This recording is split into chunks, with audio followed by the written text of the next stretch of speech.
행복한 금요일 아침입니다.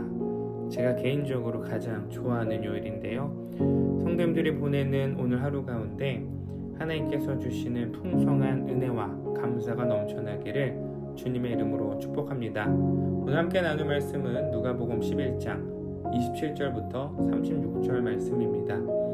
이 말씀을 하실 때에 무리 중에서 한 여자가 음성을 높여 이르되 당신을 뵌 태와 당신을 먹인 젖이 복이 있나이다 하니 예수께서 이르시되 오히려 하나님의 말씀을 듣고 지키는 자가 복이 있느니라 하시니라. 무리가 모였을 때에 예수께서 말씀하시되 이 세대는 악한 세대라.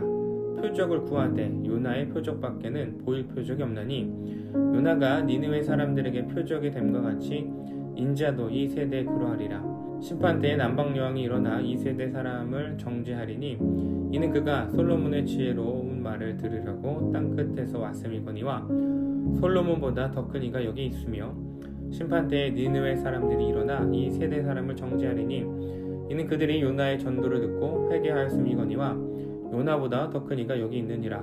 누구든지 등불을 켜서 속에나 말 아래에 두지 아니하고 등경 위에 두나니 이는 들어가는 자로 그 빛을 보게 하려 함이라.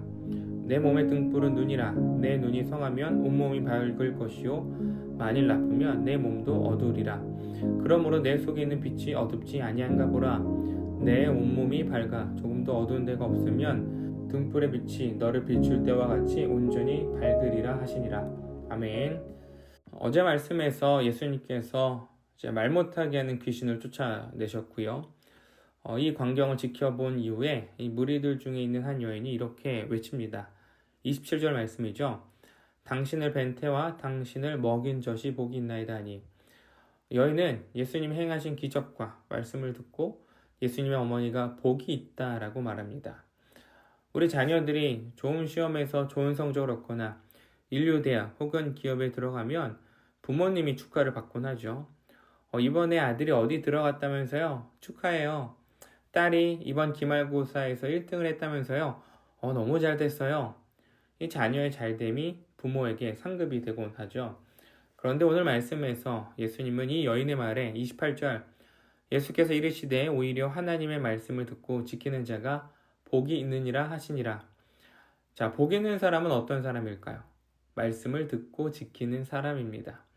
예수님께서 행하신 기적을 모든 사람들이 보았어요. 말씀도 들었죠. 그런데 예수님께서 행하신 그 기적 앞에 모두가 믿음을 가지지는 않아요. 어제 말씀처럼 예수님을 귀신의 왕, 이 바알세부를 힘입은 자다라고 비난하는 사람도 있고요. 27절에 언급된 여인처럼 예수님의 어머니를 칭찬하는 사람도 있습니다. 예수님의 일하심이 곧 믿음으로 연결되지는 않아요. 자, 예수님의 시선이 다시 무리에게 향하십니다. 29절이죠. 자, 그리고 이 세대는 악한 세대라 표적을 구하되 요나의 표적밖에는 보일 표적이 없다라고 말씀하십니다. 자, 이 세대는 표적을 구하고 있으나 이들이 받을 표적은 요나의 표적밖에 없다라고 말씀하시죠. 자, 요나의 표적이 무엇인지 이해하는 것, 이 본문을 해석하는 열쇠가 되겠죠. 구약에 등장하는 요나 선지자 어떤 인물이었습니까? 니느웨로 가라는 하나님의 말씀을 어기고 다시스로 향한 선지자예요. 하나님의 말씀에 불순종한 인물이죠. 자격 미달의 선지자입니다. 그런데 하나님께서 폭풍을 보내시고 큰 물고기를 보내십니다. 그리고 요나를 잡아먹게 하세요. 요나는 물고기 뱃속에서 하나님의 명령에 불순종한 것을 회개합니다. 자, 그리고 요나는 물고기 뱃속에서 나와 니느웨로 향하게 되죠. 그리고 나서 하나님의 말씀을 전했고 니느웨 사람들은 이 말씀에 회개합니다. 자격 미달의 요나 선지자를 통해서도 회개 역사가 일어났어요. 그런데 예수님께서 기적을 베푸시고 말씀을 선포해도 오늘 말씀에서 아무런 반응이 없습니다. 오히려 조롱하죠. 비난합니다.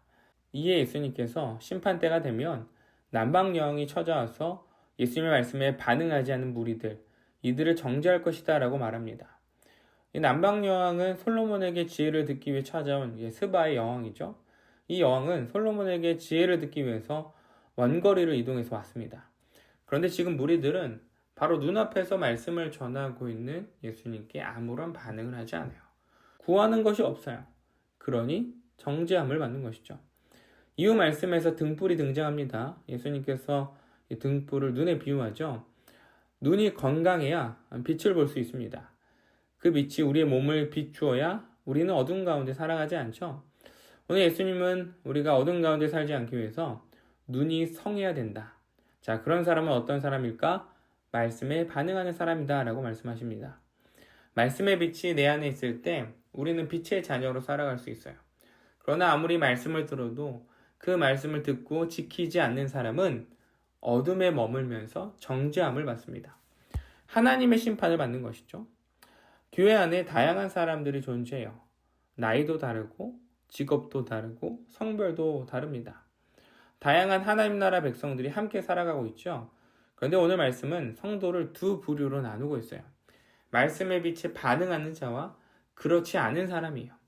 아무리 오랜 시간 신앙생활을 하고 말씀을 들었어도 그 말씀을 내 안에 품고 지키지 않는다면 어둠 속에 있는 사람들이에요.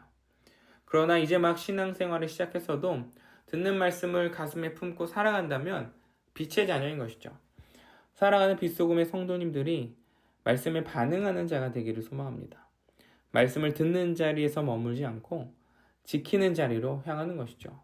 우리가 들고 있는 등불이 또한 나만의 등불이 되어서는 안 돼요. 예수님은 우리를 세상의 빛으로 부르셨지 교회만의 빛으로 부르지 않으셨어요.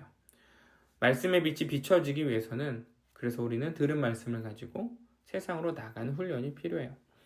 물론 교회 공동체 안에서 서로가 들은 말씀을 함께 나누고 기도하고 결단하는 이 공동체 시간이 먼저 필요하고요. 이 시간을 통해서 세상을 살아갈 우리는 힘을 얻게 되는 것이죠. 그러나 여기서 끝나면 안 되고요. 우리가 받은 그 말씀의 빛을 들고 세상의 빛으로 나가야 되는 거예요. 우리가 누구인지, 누구를 믿고 있는지, 무엇을 소망하며 살고 있는지 이것을 보여줄 수 있는 그 세상의 자리로 나가야 하는 것입니다. 하나님께서 우리에게 주신 그 말씀의 등불을 품고 빛을 비추면서 어두운 세상 가운데 눈을 밝히 비춰줄 수 있는 사랑하는 모든 우리 빛소금의 성도님들이 되시기를 주님의 이름으로 축복합니다. 기도하겠습니다. 하나님 감사합니다. 오늘도 우리에게 말씀을 주셨습니다. 하나님의 자녀들은 하나님께서 주신 말씀의 빛을 들고 그 등불을 들고 세상에 나아가야 됩니다.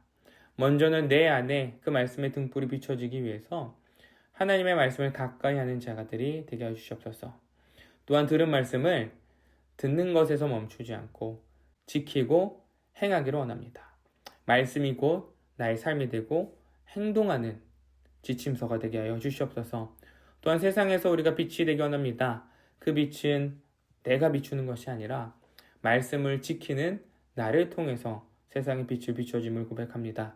사랑하는 모든 빛소금 성도님들이 오늘 우리에게 주신 말씀을 붙들고 예수를 품고 세상에 나아갈 수 있도록 오늘 하루 우리와 함께하여 주시옵소서. 감사드리며 우리 구주 예수 그리스도의 이름으로 기도드렸습니다. 아멘.